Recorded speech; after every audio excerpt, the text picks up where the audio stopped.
So now let's go through each case for this general framework over here, and we're going to start with case 1, where we incur an expense now and we pay for it now. And we have this transaction here written out. So you receive a phone bill for $120 for the month ended and pay for it with cash. And by the way, these cases that are going to be written out in this video, they're in the lecture notes. You don't have to write these out. You can just print those off. They're at the beginning of the section on the website. So you receive a phone bill for $120 for the month ended and pay for it with cash. Now, usually phone bills, they actually come up at the beginning of a month, but let's just pretend that this one came up at the end of the month. So you pay for it with cash, so that means you're going to have minus $120 in assets, more specifically the cash account, and then you incurred that expense now. This was for the month ended, right? So that month passed, you incur this expense now, so this would be $120 over here. And we could call this, let's say, a phone expense. Right, so we got minus $120 cash, and then we have an expense here, and notice that that's a minus on the right side. So both the left side and the right side are balancing.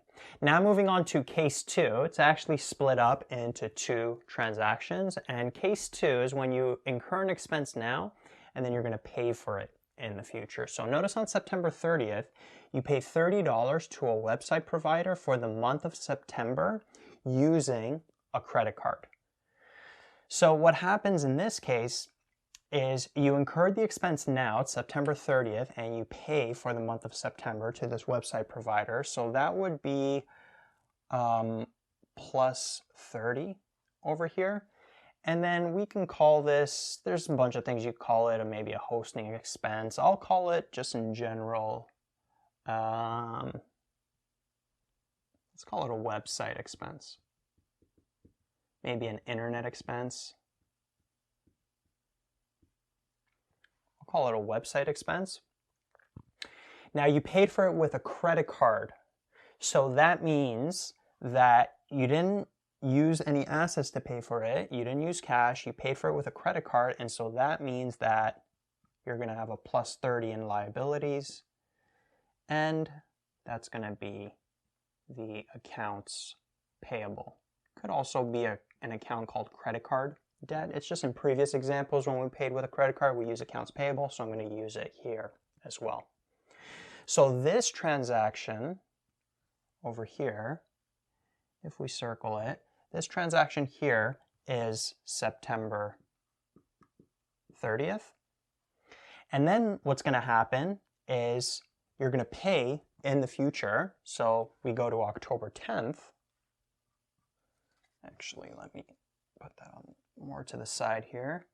October 10th, you pay this accounts payable with cash. So what's going to happen is the accounts payable is going to go down. And then cash is also going to go down. Right, so this here would be the transaction on October 10th. Right, and notice in both transactions, left side, right side are balancing. We got plus 30 here, and then we got minus plus 30, which is just a minus 30 overall. So those net out to 0 on the right side. And then over here, we got minus 30 on the left side, and then minus 30 on the right side. Right, so this here is all of case 2. Now moving on to the third case, which is actually what this video is based on, prepaid expenses. And remember, they come about when you're going to have an expense that's going to incur, you're going to incur it in the future, but you pay for it now, right? A prepaid expense.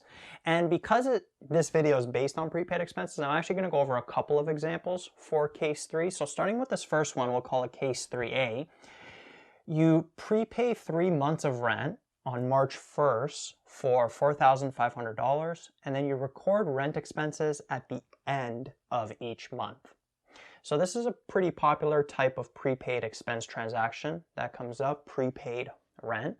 So what's happening is on March 1st, you're paying $4,500, you're prepaying 3 months of rent for $4,500. So what's happening is you're going to have minus $4,500 cash, and then you receive an expense of $4,500 called prepaid rent. Right? And this transaction is happening on March 1st. And as I mentioned, a prepaid expense is always an asset. Now, if you think about it, why is it an asset? Well, notice how this is going to benefit you in the future. So it's not being used now, so it can't be an expense. It's going to be used in the future. Another way that I like to think about it is, let's say that the next day on March 2nd, we sell this business that we have. Well, when we sell it, we're going to include this $4,500 in the selling price, right? Because that is an asset that can be used in the future. So if you're leasing a building, let's say, for $1,500 a month, right, and you prepay 3 months rent, then whoever's going to buy that business is going to have those 3 months of rent already paid for, right? So they got to pay for that now when you sell the business. So this is an asset that you can include when selling the business. That's how I like to think about it as well, right? So basically, as I mentioned, prepaid expense, it's an asset because it's going to be used in the future. It's going to have a future benefit. It's something that you own now, that if you were to sell the business, you can include that as an asset in the selling price, right? So March 1st, asset goes down, the cash count, but then another asset goes up, prepaid rent. And then what's going to happen is as the months go by, you're going to incur that rent expense. So what's going to happen is on March 31st is the prepaid rent account is going to go down by $1,500.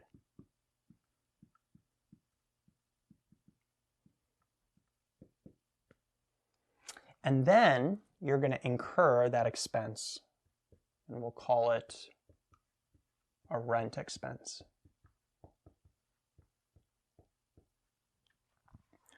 So notice we have minus $1,500, and then this is plus $1,500, but the minus here for the expenses. So the left side and the right side are balancing out. And so now notice that this expense got incurred, and so let's say it's April 1st. And then again, we sell the business. Well, you can't include the $4,500 anymore because March went by, right? So that month, you're not going to pay rent for. It's not prepaid anymore. The months that are going to be prepaid for are April and May. So you'd be able to include $3,000 of prepaid rent in that selling price. But $1,500 already went away during March, right? So on the balance sheet on March 31st or on April 1st, you would have an asset account for prepaid rent, but it would be $3,000, right? It went down by $1,500. And then what's going to happen on April 30th? Same transaction. That prepaid rent, that asset account goes down, and then you incur that rent expense. And then on May 31st, exact same thing. And then what's going to happen on May 31st is that prepaid rent account now is going to be zero. And so now for the month of June, you got to figure out what you're going to do. Are you going to prepay rent again for a couple of months, or are you just going to go month by month now? So whatever happens, you got to decide something on May 31st for the month of June, or on June 1st for the month of June. But this here on March 1st was for 3 months. So we had March, April, and then May, right? So this here is how the general format of a prepaid expense works, right? So you got minus cash plus that prepaid expense, and then the prepaid expense goes down, and then those expenses get incurred. Now moving on to another example for that third case, call it case 3B. So you buy a 1-year insurance policy for $6,000 on June 1st and incur the expense every month. So another very popular type of prepaid expense, this is prepaid insurance. So exact same way that we dealt with the prepaid rent, what we're doing is we're buying this insurance policy with cash, and so we receive an asset, a prepaid expense asset, and in this case it's called prepaid insurance.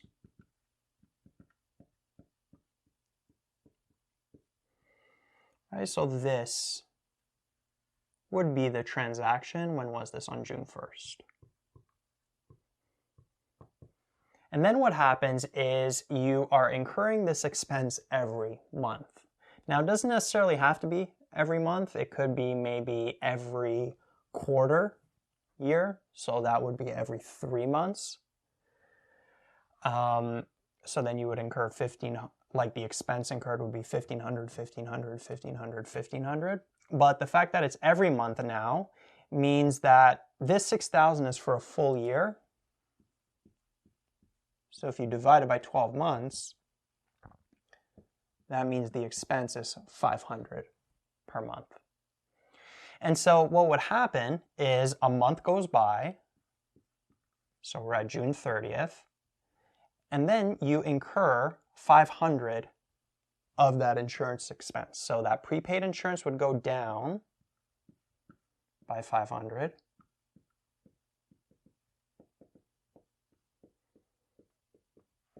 And then you'd have an expense for $500. We'll call it insurance expense.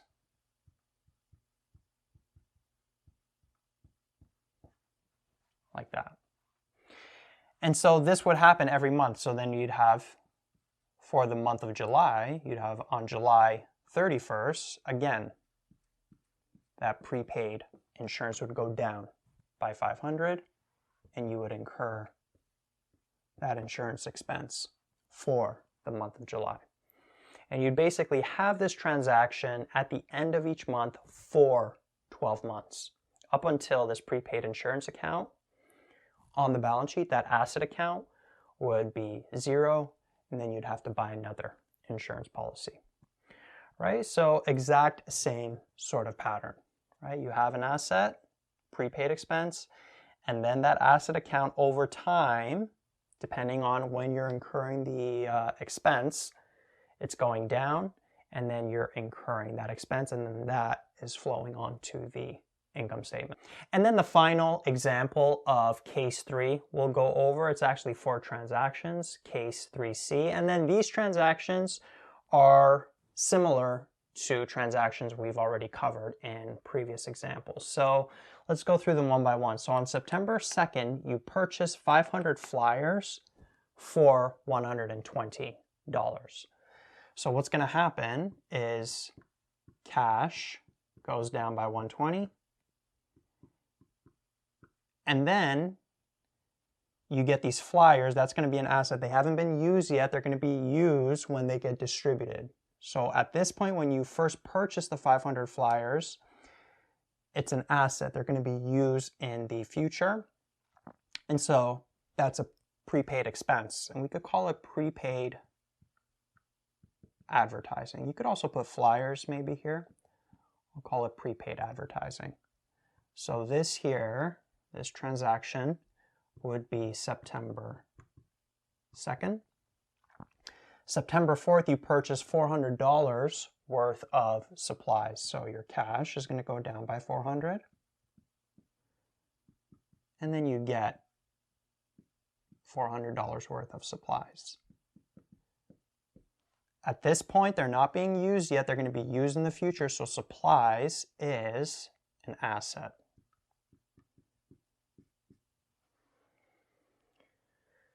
And so now what's going to happen, September 16th, you distribute 200 of the 500 flyers. So if you distribute 200, so you got $120 worth of flyers, and that's 500 flyers. You can get the price per flyer if you want. I'll just proportion it out. So 200 flyers are being used now, distributed.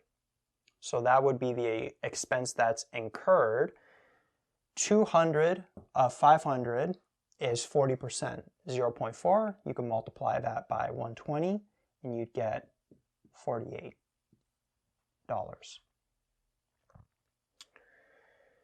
And so 300 flyers are remaining, or 60% of the flyers that you purchase, and then 60% of 120 would be 72. And so since 200 flyers are being used, or $48 worth of flyers are being used, that prepaid advertising account, that asset account, has to go down by 48. So what we would have is minus 48 prepaid advertising, and then that becomes an expense. So we would have plus 48 over here. We could call that an advertising expense. Right, so this transaction here would be September 16th.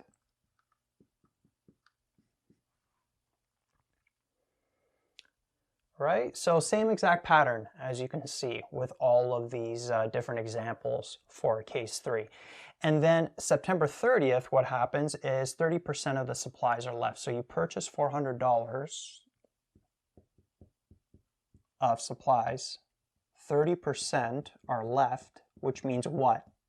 70% have been used. So you got to be careful with these questions. Sometimes they'll tell you the percentage used, or sometimes they'll tell you the percentage left of the asset. So then you got to calculate the percentage used.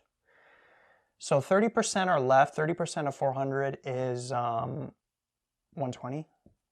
And then 70% of 400 is 280. So 280 would be the expense. $280 is the amount that the supplies account goes down. So you would have minus 280 supplies. And then you'd have a supply expense for plus 280. So this here would be on September 30th. Right, so same exact pattern. For prepaid expenses, just in general, what's going to happen is you're going to get this this prepaid expense asset, and then as time goes on, that prepaid expense asset account is going to go down, and while it goes down, at that same time you're going to incur that expense. That's the general pattern for prepaid expenses. And so I just wanted to go over a couple of different examples so you could recognize them in case they come up in future examples. And then, as I mentioned before, that fourth case where you incur an expense in the future and then you pay for it in the future, that's just going to become case 1 or 2 once that future period comes in. So we don't have to really go over that case. It was really the first 3 cases that I wanted to show examples for and how it comes up in the accounting equation.